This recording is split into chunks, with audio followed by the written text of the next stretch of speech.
Thank you. Good evening, everyone. Welcome to City Council meeting. I ask everyone to please rise for the Pledge of Allegiance. I pledge allegiance to the flag of the United States of America and to the republic for which it stands, one nation, under God, indivisible, with liberty and justice for all. Roll call, please. Mayor Griffin. Here. Councilmember Gibbons. Here. Councilmember Litzo. Here. Councilmember Sears. Here. Councilmember Wertz. Here. Councilmember Zimmer. Here. Councilmember Dewey. Here. Thank you. We'll go straight into our public hearing, which is a request for a special use permit for an indoor amusement facility, Little's Loft Play Cafe at 117 West Oregon. Mr. Hessel, do you wish to enter any exhibits into the record? I would, Mayor. I'd offer as Exhibit 1, the affidavit of publication verifying notice of this public hearing appeared in St. Louis County. Exhibit 2 is the affidavit of publication verifying notice of public hearing appeared in the Webster Kirkwood Times. Exhibit 3 is the list of property owners to whom the notice of this hearing has been sent.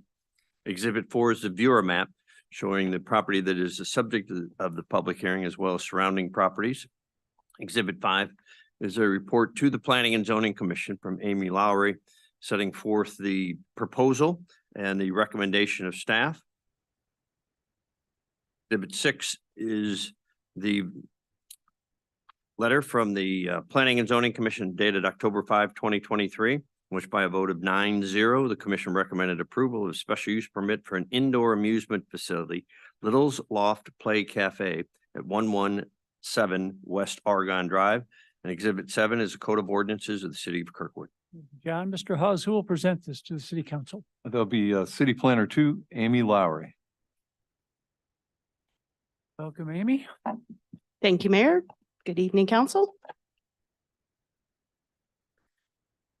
So when a new business is proposed, the zoning staff needs to review the zoning code to see what category of use it is and whether that use is permitted in the zoning district that the building is in. There is a cafe proposed for the business, and that would fit under the use category of a restaurant, which is a permitted use in the B2 zoning district. But the cafe use is subordinate to the play component in this business. So the closest use we had to what is being proposed is an indoor amusement facility. And in the B2 zoning district, an indoor amusement facility requires a special use permit.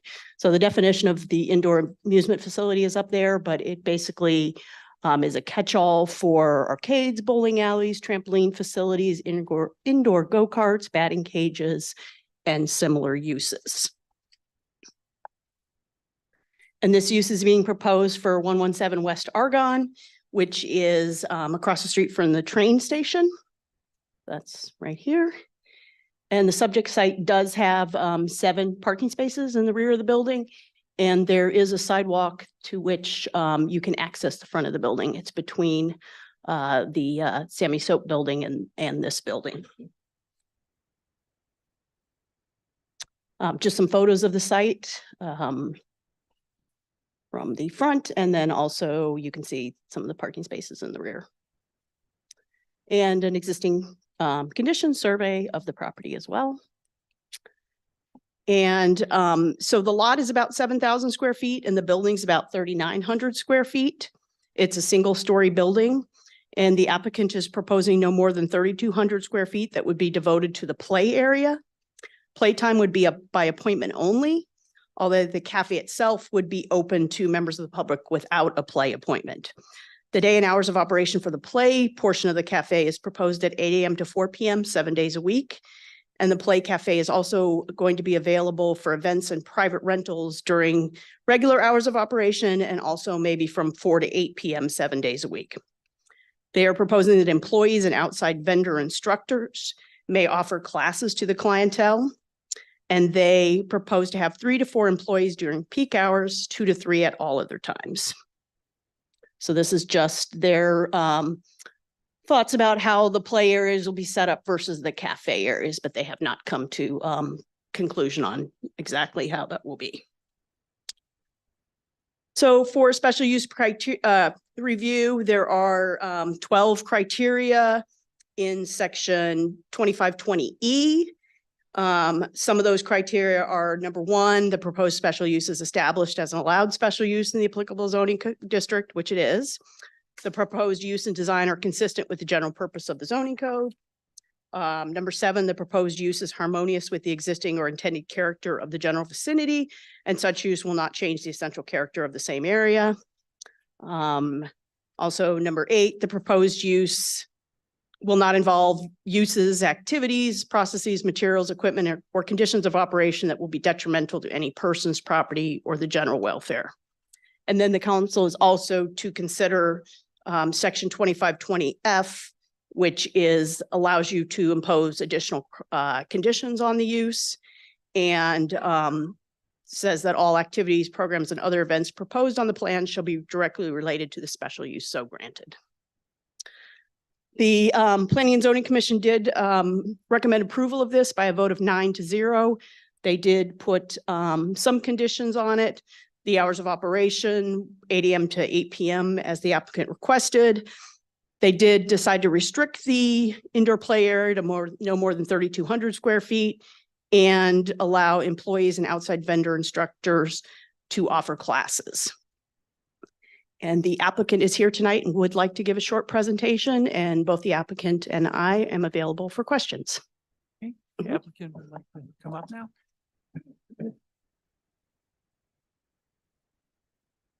Jennifer Beasley, attorney, 150 North Merrimack Avenue, St. Louis, Missouri, 63105.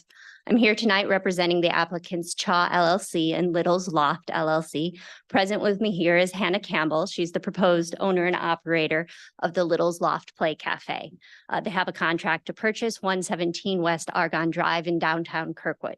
As Hannah will detail in depth, she would like to open a combination cafe with indoor play area for small children. As Amy mentioned, the indoor play area aspect of it will require the special use permit. The proposal here meets the criteria of Kirkwood's special use permit standards.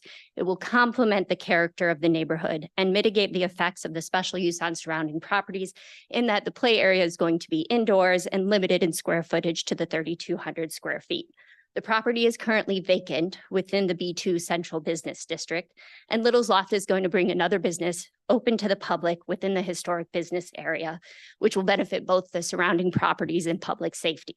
The special use of the play area is going to be less intensive than a lot of the surrounding uses in the commercial area, which include bars, restaurants, and the train station across the street. Further, the activities are going to be indoors and limited to the 3,200 square feet, which is less than the total square footage of the building, which will prevent any large or intensive uses under the permit. Hannah will now give you a more detailed presentation on the proposed plan, play area plans and operations. Hi, everyone. My name is Hannah Campbell. As a Kirkwood native, I am proud to say I chose Kirkwood to raise my family as well. We live at 435 Julian Place, and my husband and I are the owners of Spencer's Grill just down the road. I will be the sole owner and operator of Little's Loft Play Cafe. Little's Loft will be a unique combination between a high-end coffee house and a state-of-the-art play facility. The goal is to cater to families with small children in the area by having a family-friendly atmosphere not typical of traditional cafes or coffee shops.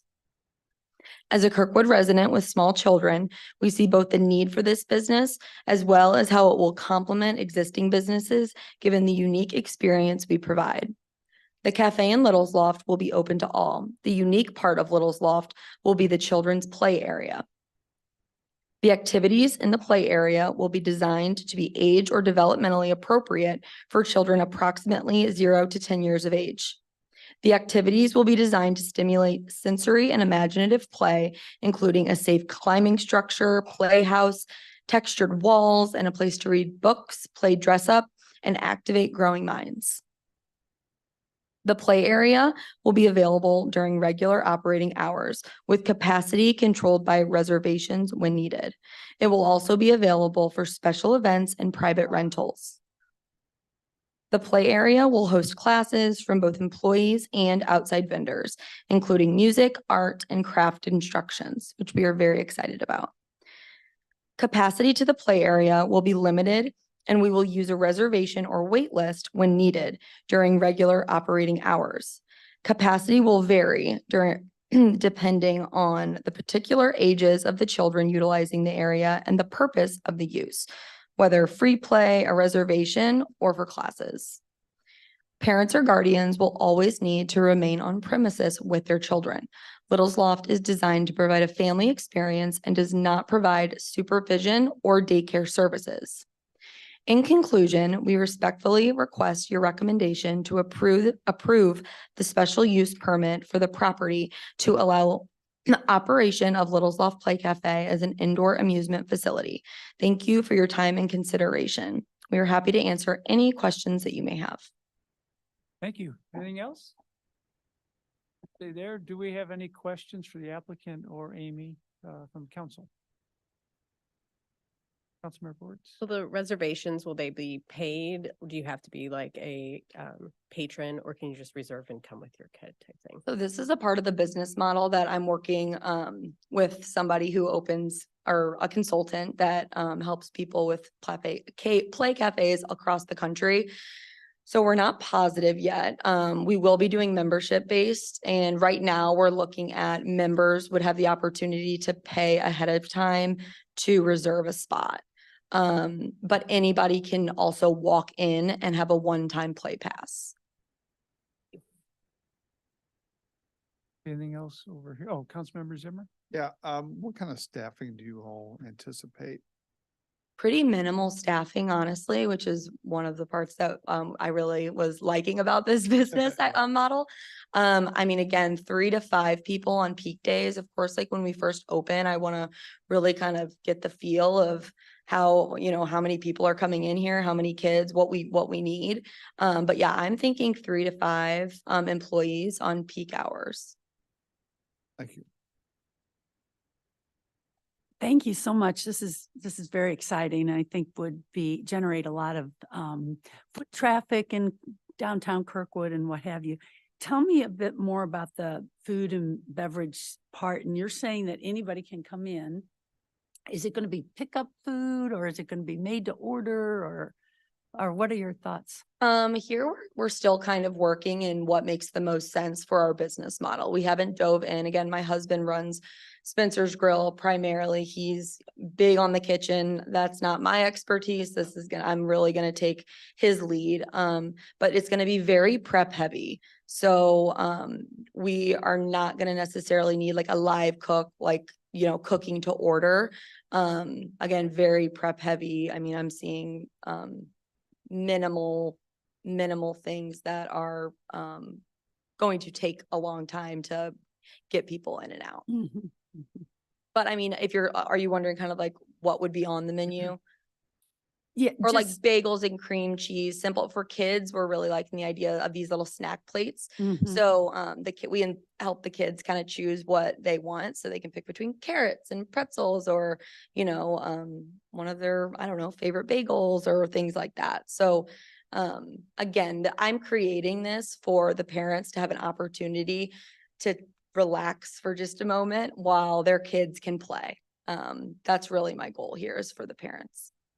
Maybe they could take a train ride and then come back and play again. Exactly. We're always advocating for the train. It's exciting. Thank you. On this side, Councilmember Dewey? Things. Toys that they would play with, can they bring their own? They just play with what you have there? Or just, Yeah. Okay. Yep. So we will have toys. Again, we haven't identified exactly what toys, but things like textured walls, maybe balance beams, a fun climbing structure, definitely safe, nothing too high off the floor. But we'd love to have a slide. We're in the works of some really cool ideas of making like a miniature train station where they could play with trains. Cool. Again, I'm really trying to get through this stage, and then I'm gonna really let our, imaginations run wild on how we can make this place really, really awesome for our community, because that's my goal. I'm like, I grew up in Kirkwood, went to Kirkwood High School, came back. I want to give back to the community in a way that, as a new mom, this space would have meant the world to me if I would have had it even a year ago. So that's why I want to create it here for, all the new moms out there that are needing to connect and collaborate with another parent, and it's hard. And have you thought of floor covering for where the play area is? Yeah, we're working with the contractor on what makes the most sense. Definitely in the areas that are fall zones, it'll be padded. But we also don't want to do something like carpet because that will get dirty so quickly. So we're talking about like LVP, which is basically like a different, like a laminate type of wood, but looks really nice. But we aren't positive yet what kind of flooring we'll have there. And then just one other question. Can I come and play too? Yes. Okay, good. Come and play. It's gonna be so fun. Excellent. Thank you. All right, Just Councilmember thought of Litzel. something. Well, I was wondering, because it's an indoor play area for mostly young children. I was wondering, do you have to have county health inspections for the facility and as far as like hygiene protocols and stuff like that? So Like the, indoor and winter time and Totally. communicable diseases and all that kind of yeah, stuff. so my son is actually a type 1 diabetic. He's 2. So I'm really big on making sure, we aren't going to places that are going to be germ infested. So I will definitely pride myself on making this space very clean. I mean, as clean as we can make it. And our contractor actually works for different school boards in creating their play structures. And he has all different types of cleaning supplies that they use for COVID protocol, like the sprayers and everything. Nice. So I was like, let's get our hands on that. I want to really prioritize that because things like RSV, it's like, we're not trying to take our kids out just to get sick. We want to keep that in mind. Norovirus. Oh, yeah. Well, of course. So yes, that is a top priority of mine. Okay, thank you. Anything else from council? All right, do we have anyone wishing to speak on this? Mayor and council, there are no requests for comment at this time. Right. Well, with that, this public hearing is closed. This will be on our new business agenda on November 16th. Thank you very much. Thank you. All right, we'll go to public comments. Public comments portion of the meeting is an opportunity for the city council to listen to comments from citizens. It is not a question and answer session, and the city council will not respond to comments or answer questions during this period. The mayor may refer any matter brought up to the city council to the chief administrative officer or city clerk if action is needed. Thank you. Do we have anyone wishing to speak? Mayor and council, there are no requests for comments at this time. Thank you, David. We will then move on to our consent agenda. Is there a motion to approve? So moved. Motion. I've got a motion and a second. Any questions or comments? All right, seeing none, all in favor, please say aye. Aye. All opposed, say no. Consent agenda passes. Move on to unfinished business, Bill 11006. Mayor and council, this is an ordinance appropriating $25,000 from the Equitable Sharing Fund balance to the Police Department training account for training for the police department. Any questions or comments? Seeing none, roll call, please. Mayor Griffin? Yes. Councilmember Gibbons? Yes. Councilmember Litzo? Yes. Councilmember Sears? Yes. Councilmember Wertz? Yes. Councilmember Zimmer? Yes. Councilmember Dewey? Yes. Bill passes. Bill 11007. Mayor and council, this is an ordinance appropriating $63,100 from the Equitable Sharing Fund balance to the Police Department Professional Services account for the police department.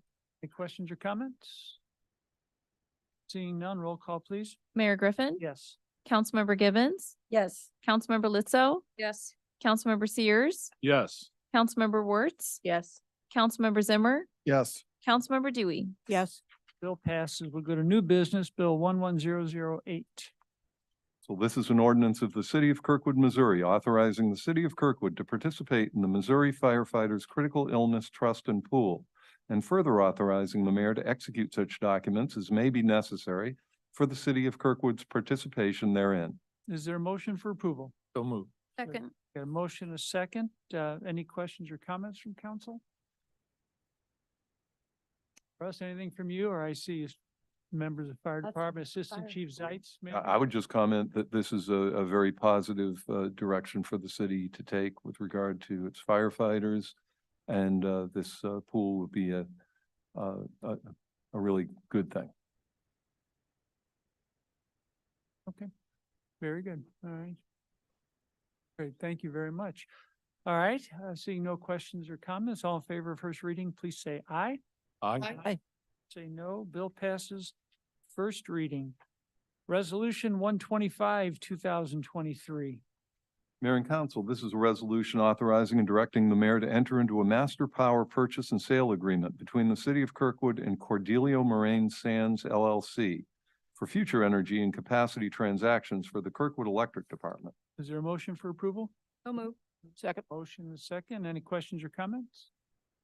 Seeing none, roll call, please. Mayor Griffin. Yes. Councilmember Gibbons, Yes. Councilmember Lizzo, Yes. Councilmember Sears, Yes. Councilmember Wertz, Yes. Councilmember Zimmer, Yes. Councilmember Dewey. Yes. Resolution passes. Resolution 126, 2023. Mayor and Council, this is a resolution accepting the bid of Site One Landscape Supply at the rates provided in the memo, copy of which is attached here too and incorporated by reference herein, amount not to exceed budgeted funds annually for the purchase of trees on an as-needed basis for the Forestry Division for an initial term of 12 months with the option to renew for up to 4 additional 12-month terms pending budgetary approval, and authorizing and directing the mayor to enter into a contract. Is there a motion for approval? Motion. All right, we got a motion and a second. Zimmer Dewey. Yeah, that's what I was putting down. All right. Any questions or comments? Councilmember Gibbons. I guess as I was reading this, I was wondering if there's any way that we could, through this organization, offer trees to our citizens for, I'm not sure. If you're saying, could the city supply through a supplier, a retail offering? Yeah, I wouldn't recommend that. No. This supplier is a wholesale supplier to the city for city needs. And that's what it was bid on. okay.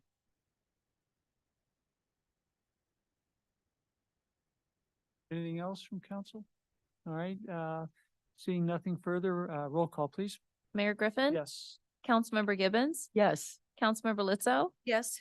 Councilmember Sears, Yes. Councilmember Wertz, Yes. Councilmember Zimmer, Yes. Councilmember Dewey. Yes. Resolution passes. Resolution 127, 2023. Mayor and Council, this is a resolution accepting the bid of Elliott Equipment Company in the amount of $180,000 pursuant to a Sourcewell cooperative contract for the purchase of a 2020 25-yard rear loader refuse truck for the sanitation department and authorizing and directing the director of procurement to issue a purchase order. Is there a motion for approval? Motion. Zimmer Dewey this time, Yeah. or was it Dewey Zimmer? Either one. All right, any questions or comments? Councilmember Gibbons? Well, it's, this vehicle is 3 years old.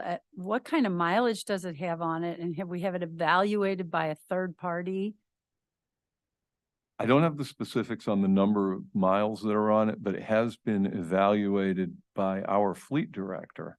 I wouldn't say that's a third party, but the fleet director has been involved in this and has signed off, as well as procurement, that this is a good option for the city under the circumstances because it's available now. And the preparation time for a new refuse truck of this time is of this type is over a year for delivery. So we feel that this is an appropriate purchase. Anything else from council? All right. Yeah, Councilmember Zimmer? I would just add that, if you look at the description of this, the warranty is 6 years, 250,000 miles. So right there. So right there, yeah. All right, thank you. All right, roll call, please. Mayor Griffin. Yes. Councilmember Gibbons, Yes. Councilmember Lizzo, Yes. Councilmember Sears, Yes. Councilmember Wertz, Yes. Councilmember Zimmer, Yes. Councilmember Dewey. Yes. Resolution passes. Resolution 128, 2023.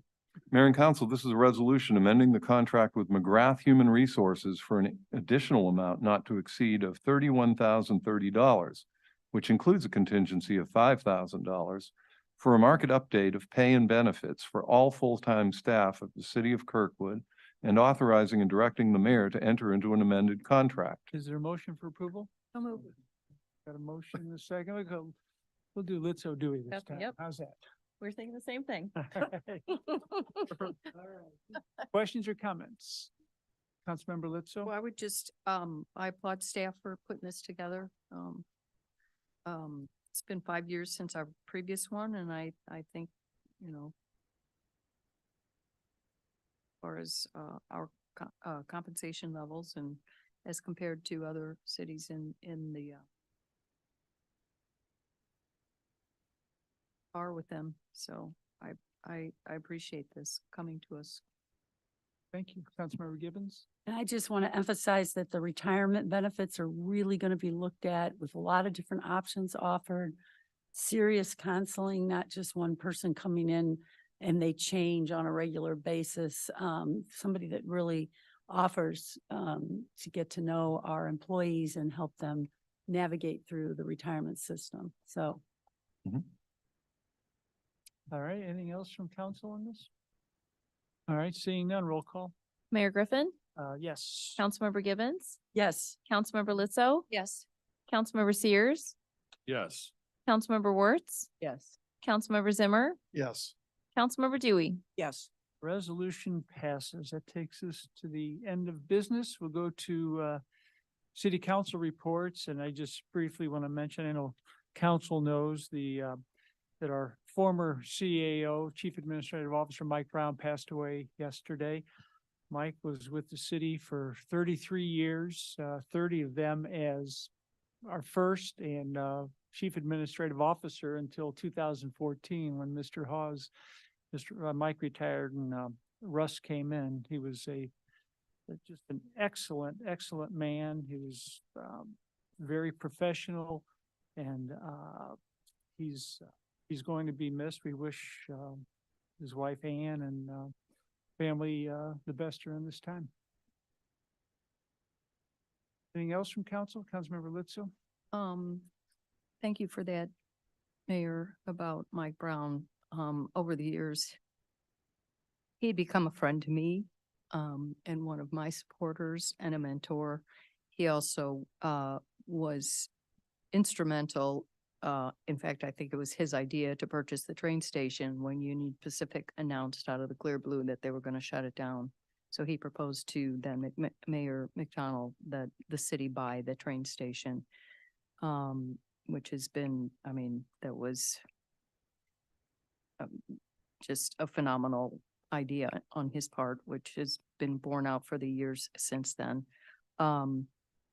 He's also served on the board of the Historic Train Station Foundation, which has been working to raise now over $1 million for the coming rehabilitation of the station, and should be launching actually mid 24. So I personally will miss Mike.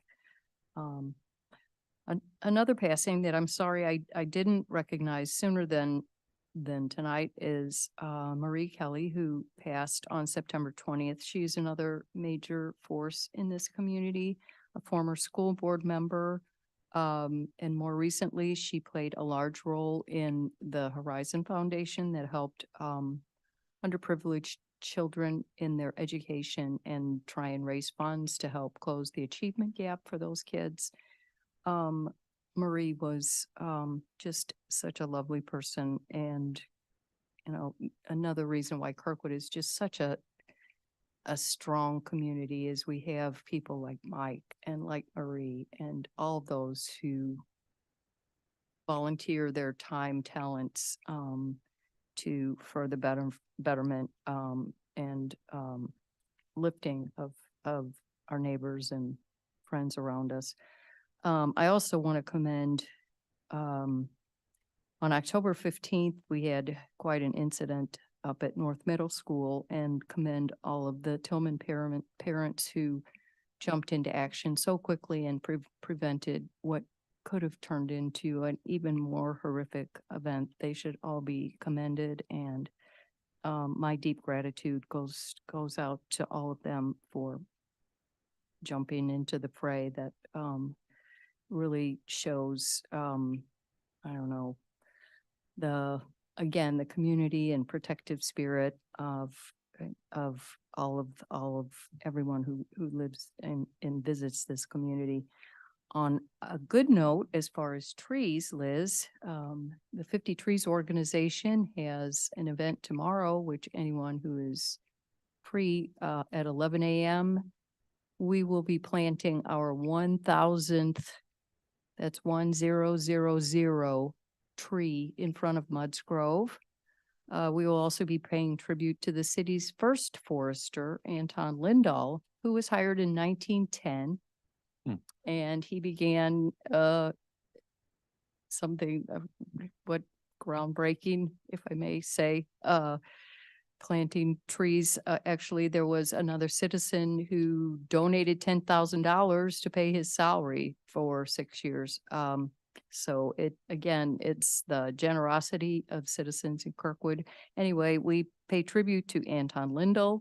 We celebrate the achievement of citizen volunteers working with the city of Kirkwood, planting street trees throughout the city. And then on Saturday, 50 Trees will be planting at least 65 more trees.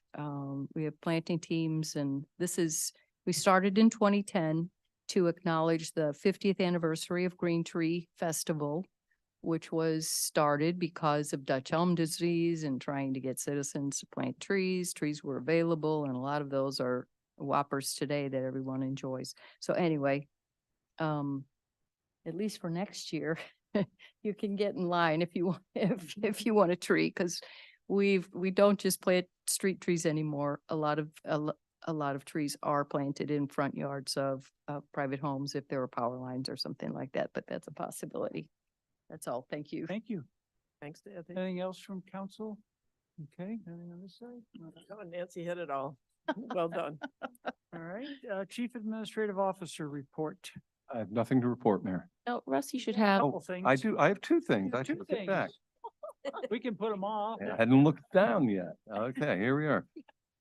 First one is the city did receive a request from the Kirkwood Optimist Club to operate its annual fundraising tree lot at North Middle School with setup on November 11th, 2023, and tree lot opening on November 24th, with hours of operation from 4 p.m. to 9 p.m. Thursday and Friday, and 9 a.m. to 9 p.m. Saturday and Sunday.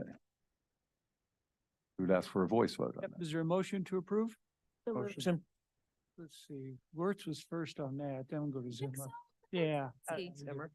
I didn't even say anything. Oh, I know, I'm out of the loop. Yeah. Any questions or comments? All right, seeing none, all in favor, please say aye. Aye. Say no. Motion passes. And the city also received an application for a liquor license to sell intoxicating liquor by the drink plus Sunday from Koku Kirkwood LLC, 343 South Kirkwood Road. And this would receive a voice vote as well. All right, is there a motion for approval? Motion. For second? Second. Motion Everybody's second, any tired by questions now. or comments? Councilmember Gibbon. What is this? What is Koku? From what I was told from the finance department, it's a new sushi restaurant that's going in where Or Greek Greek Kitchen kitchen? used to be. Mm-hmm. All right, anything else from council? And all in favor, please say aye. Aye. No, motion passes. City Attorney report. I have nothing to report, Mayor, but I would be remiss if I didn't comment on Mike Brown, because I did have the privilege and pleasure of working with Mike for the 33 years that he served as the chief administrative officer. And I think people need to pause and think about Mike Brown being the first chief administrative officer under the new charter. We moved away from the old form of government in which you had a city manager now who was going to handle all the administrative responsibilities, where in the past the city council did that. So you can imagine the personality that it took in order to have a very smooth transition to the city manager form of government. In Mike filled that role in so many ways. He was very organized, extremely thoughtful for everyone. he was one of the most mild-mannered gentlemen you could ever meet. I remember the few occasions when he lost his temper and you're like, wow. Where did that come from? It was mind-boggling. And Nancy, you mentioned the train station. I hope people realize that Amtrak closed the train station. Mike Brown went and got the keys, physically got the keys, and he and Ann would open the train station themselves to keep it operating, and then continued on with the tradition. So we're gonna miss Mike. Mhm. All right, city clerk report. I have nothing to report. All right. With that, next meeting of the city council is 7 PM on November 16th. This meeting is adjourned.